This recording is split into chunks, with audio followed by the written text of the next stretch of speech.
Oi, sou o professor Igor, professor de Química, e hoje vamos falar sobre tabela periódica. Vamos começar falando do histórico, de como isso foi organizado os elementos químicos que nós conhecemos hoje. Desde 1829, existiu uma tentativa de organizar os elementos conhecidos. Muitas delas não dando certo, muito complicadas. A primeira tentativa que de fato deu resultado foi em 1869 com Mendeleev. Na época, eram conhecidos apenas 63 elementos químicos. E ele organizou a tabela periódica dele em ordem crescente de massa nuclear, massa atômica. Então ele foi lá e foi colocando, dividindo em períodos, que seriam as linhas, e os grupos, que seriam as colunas. Mendeleev já falava que os elementos de um mesmo grupo terão propriedades químicas parecidas. Então a gente pode ver que ele começou a montar uma tabela periódica.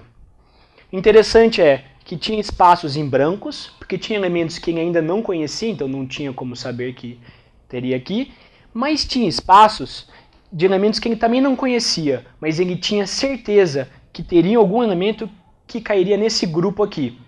Ele já previa, antes de acontecer de verdade, antes de descobrirem de verdade o elemento, ele já previa que tinha que ter pelo menos alguns elementos que ele ainda não conhecia.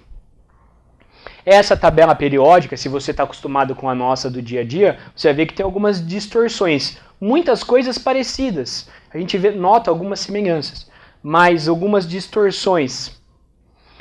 Em 1913, Moseley descobre que as propriedades químicas de um elemento não são dadas pela sua massa nuclear, mas sim apenas pela sua carga nuclear, pelo seu número atômico, pelo seu número de prótons.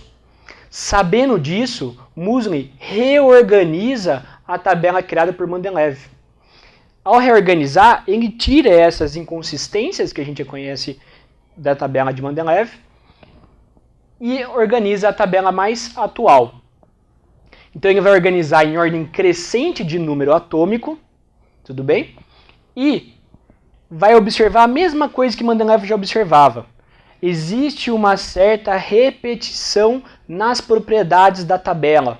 Não é à toa que a tabela chama de periódica, porque algumas propriedades periodicamente vão acabar se repetindo.